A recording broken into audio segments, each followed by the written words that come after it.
Soyez les bienvenus pour cette nouvelle vidéo. Donc exceptionnellement, on ne va pas parler de jeux rétro, mais plutôt en fait d'avenir. Donc là, ce n'est pas le joueur qui va vous parler, mais plutôt le citoyen. Parce que c'est vrai que par rapport à cette crise actuelle, c'est vrai que ça fait pas mal réfléchir, notamment quand on est confiné face à soi-même. Et donc, je vais vous demander une chose que je ne fais jamais, mais surtout, s'il vous plaît, partagez un maximum cette vidéo pour que justement différentes personnes puissent donner leur avis et écrire des commentaires pour savoir un peu comment ils envisagent l'avenir. Donc on va aborder donc différents thèmes durant cette vidéo. Mais avant de commencer, donc je ne suis pas donc médecin, biologiste ou climatologue, mais juste un être humain qui souhaite donner son avis sur une situation hors norme. Donc on va d'abord commencer par le premier thème, donc l'économie.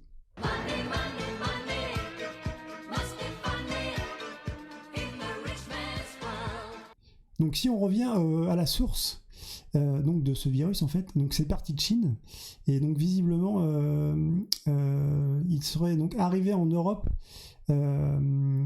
suite à un échange commercial avec donc une entreprise italienne qui avait donc des contrats avec la Chine. Et donc ensuite ce virus donc est arrivé donc par avion et donc s'est répandu dans toute l'Europe. Donc on peut déjà s'interroger qu'en fait par rapport au transport, c'est-à-dire que c'est nous-mêmes donc, qui avons donc ramené ce virus avec nos transports. Donc il faudrait penser peut-être à repenser les fréquences. Donc notamment peut-être un voyage par an ou peut-être un voyage tous les 3 ans. Ça permettrait donc de réduire pas mal de choses.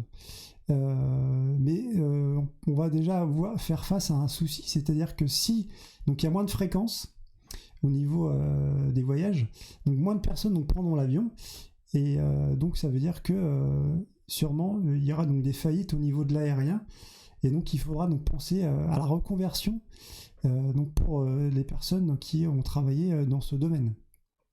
Donc j'ai vu un reportage il y a quelques temps qui montrait que les agriculteurs en fait avaient beaucoup de mal, et ils disaient que notamment on importait pas mal de choses, donc il faudrait peut-être revoir dans ces métiers, peut-être se diriger plutôt vers ces métiers-là, au lieu donc d'importer, vraiment produire franco-français. Alors vous allez me dire, si on se met à la place donc des personnels donc comme les hôtesses de l'air, les stewards ou les commandants de bord, donc on fait des études dans le domaine aérien, on leur dit maintenant vous êtes agriculteur. C'est vrai que c'est un petit peu compliqué, je me mets à leur place, mais c'est vrai que ça va peut-être être sur du long terme, revoir donc les filières en fait, et notamment plutôt se concentrer là où on a des manques, notamment dans la santé. Donc tout ce qui est aide-soignant, ambulancier, on a pas mal de manque dans ce type de métier. Alors par contre, on parlait donc au début de la vidéo qu'en fait il y aurait donc moins de personnes qui voyageraient. Donc c'était une hypothèse évidemment. Mais là c'est pareil, on aura aussi un effet boule de neige, puisque qui dit donc moins de touristes donc dans les avions, donc moins de personnes venant de l'étranger donc vers la France. Et donc ça veut dire que là encore au niveau de l'hôtellerie, des restaurants, ça serait un petit peu compliqué. Donc là, ce qui pourrait peut-être être mis en place, c'est une sorte de carte de fidélité qui s'appellerait donc Soutenons l'économie française. Donc ça serait comme une carte classique que certaines personnes peuvent avoir. Donc à chaque fois que vous irez donc dans un hôtel, donc ou sinon prendre un repas donc dans un restaurant, donc en fait à la fin en payant l'addition, donc on vous apposera un tampon sur cette carte, et quand la carte donc sera remplie, et bien donc on pourrait donc voir d'avoir une réduction, et ça pourrait être peut-être pas mal de ce côté-là. Donc là encore, c'est des idées, comme je vous l'ai dit, d'un citoyen. Donc après, il faut que ça soit fait au niveau politique. Donc c'est vrai que ça pourrait être peut-être un moyen de faire ça. Donc par contre, par rapport à ça, en fait, et donc cette fameuse crise, on a pu voir aussi qu'il y avait en fait une dépendance sur pas mal de choses, notamment on en a parlé, ça c'est revenu souvent donc sur les masques, puisque les masques étaient faits principalement en Chine. Donc là c'est vrai que pour faire une commande puisqu'on était quand même assez acculé, qu'on avait un besoin pressant. Vu que c'est fait à l'étranger, donc en réduisant les coûts, donc il faut donc envoyer par bateau. Sauf que les bateaux, c'est quand même ça met du temps et ça met plus d'un mois. Et donc on peut après se reporter sur l'aérien. Mais sur l'aérien, évidemment, on en met un petit peu moins. Donc c'est vrai qu'un vol Paris-Pékin, c'est 10 heures. Mais bon, c'est vrai que ça reste quand même un petit peu compliqué, parce que c'est vrai qu'on aura moins de masques de disponibles. Donc là, depuis le début, je parle de la France, mais en fait, il faut se rendre compte que même l'oncle Sam, une des plus grandes puissances du monde, donc était aussi à la rue, puisqu'en fait, ils ont carrément acheté leur stock de masques sur le tarmac des aéroports chinois. Donc c'est vrai que ça a vraiment montré cette crise, qui avait quand même pas mal de soucis sur la dépendance dans certains secteurs. Donc là, ça va carrément même au-delà de la France, c'est qu'il faudrait carrément que chaque dirigeant de son pays repense son économie. Donc c'est vrai que c'est un travail, c'est tellement énorme que ça en fait peur en fait. Et donc c'est vrai que cette crise-là a fait apparaître pas mal de choses quand même préoccupantes, on va dire. Donc maintenant, on va aborder donc le thème de l'écologie.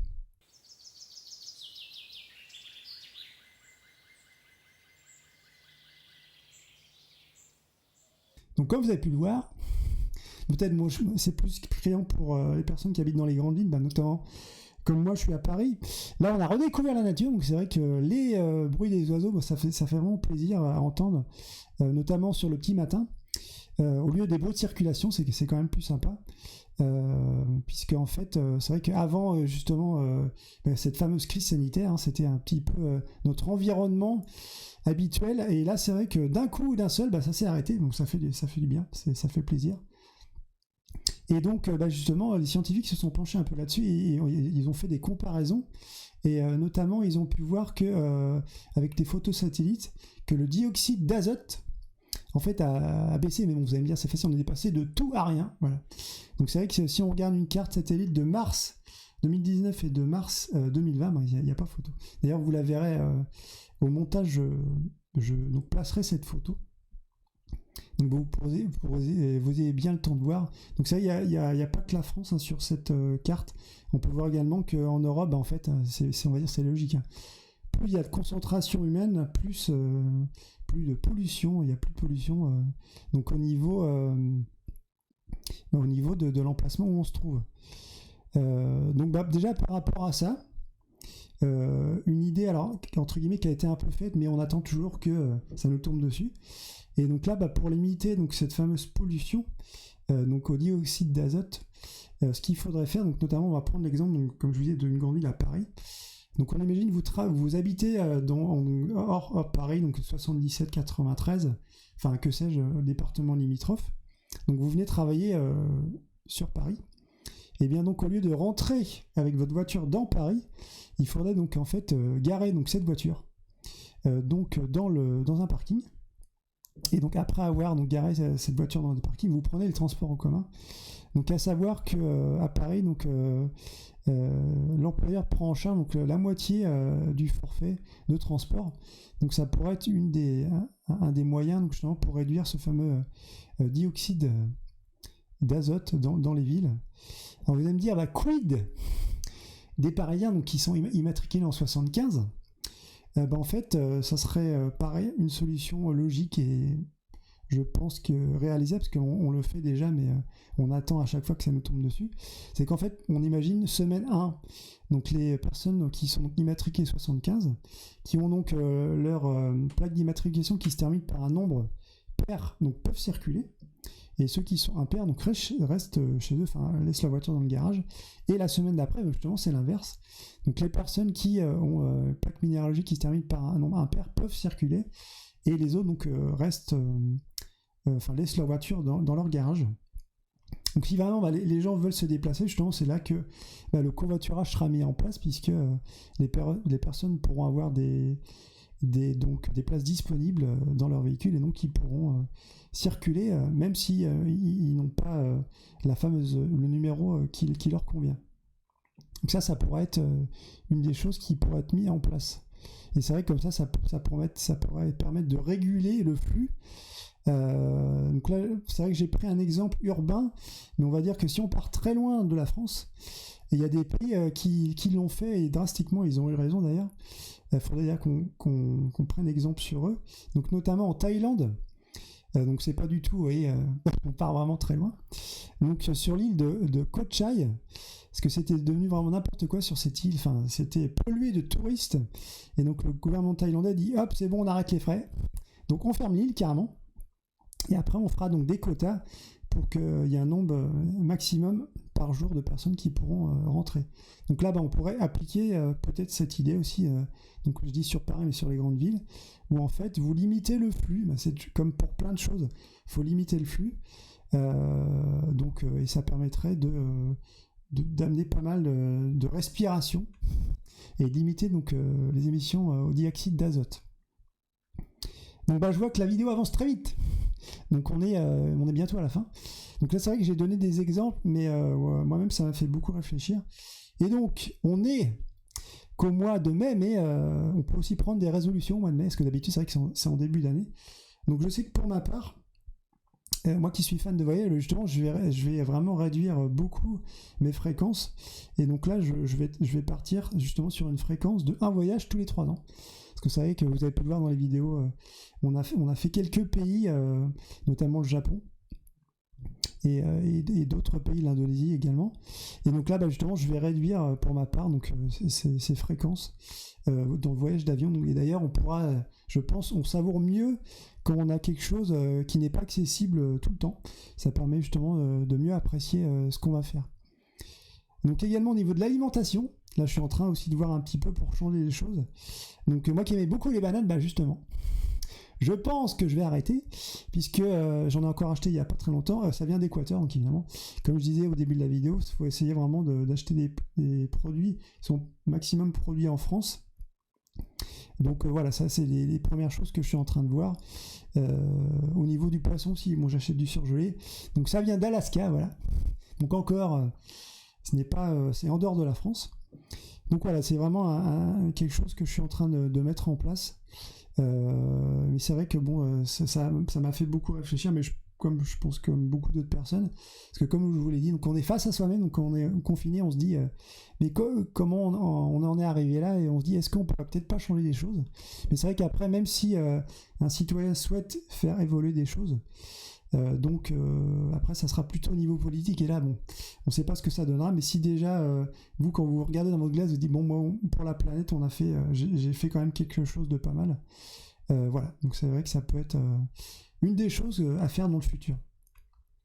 Donc on va terminer par une note humoristique puisqu'en fait donc là c'était quand même un sujet assez grave, et donc justement pendant ce confinement mon pote Julien, que je connais donc depuis le CM2, donc m'a envoyé pas mal de chansons. Enfin il a fait des parodies donc de chansons connues, chansons françaises, et donc il a en fait adapté ces chansons par rapport à la situation qu'on vivait donc au niveau du confinement.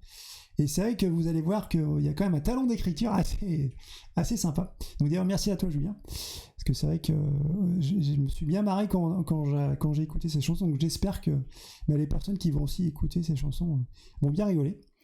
Et sinon donc nous sur Retro Scoring, on va se dire donc à bientôt. Donc surtout prenez soin de vous, faites attention. Et donc cette fois donc la prochaine vidéo on parlera donc justement de jeux rétro. Et donc je vous dis à la prochaine. Salut. Quand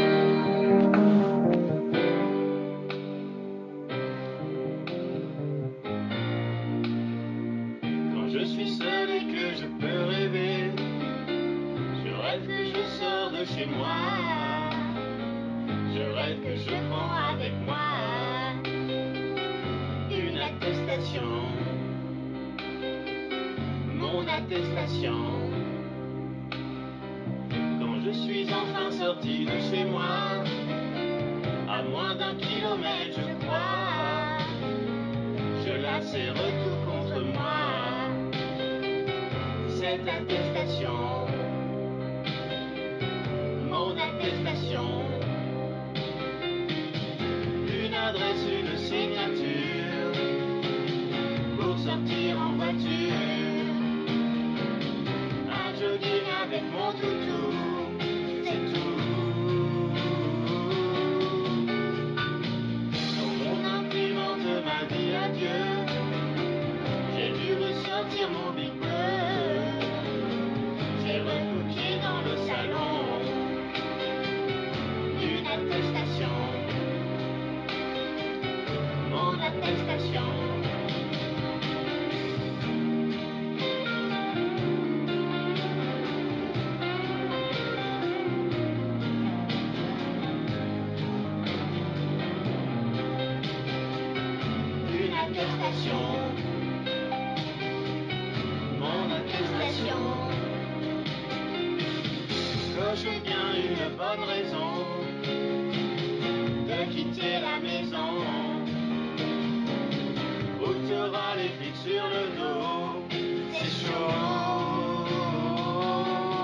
l'auto pour aller au drive du McDo,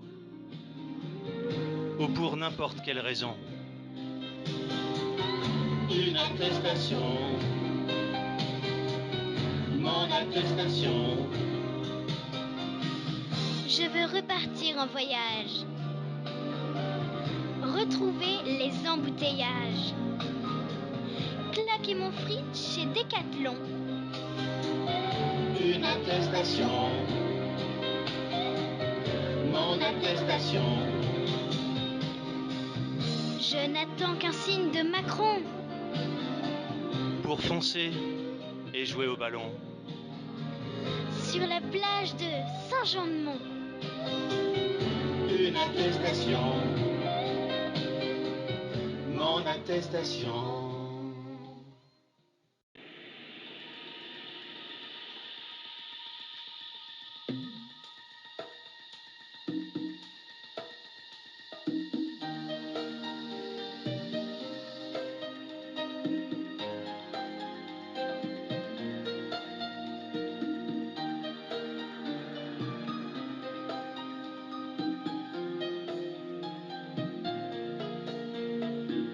T'avais les cheveux blonds, sauf les racines qui étaient marrons. T'as voulu faire toi-même ta teinture, c'est un problème. Toi t'as les cheveux longs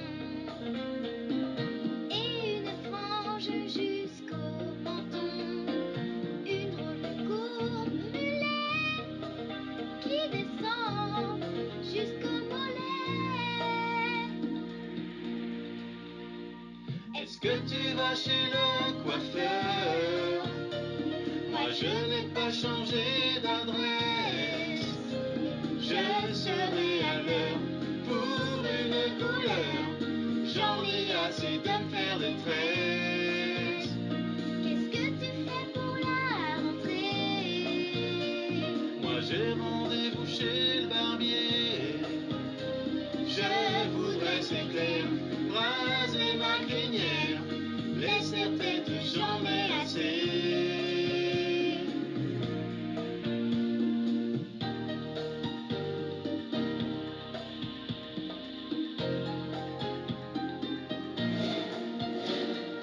Tu as des poils partout, mais pas un seul sur le caillou. Tu rêves de te faire poser des implants capillaires.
Vous avez loupé la dernière vidéo? Pas de panique! Vous la retrouverez en cliquant sur le lien en haut à droite. Retrouvez également la communauté Retro Scoring sur Facebook et Twitter. Ah, j'oubliais! Vous pouvez aussi vous abonner à la chaîne. D'ailleurs, c'est maintenant, avec notre ami le Punk, qui vous emmènera dans l'univers Sega. À bientôt!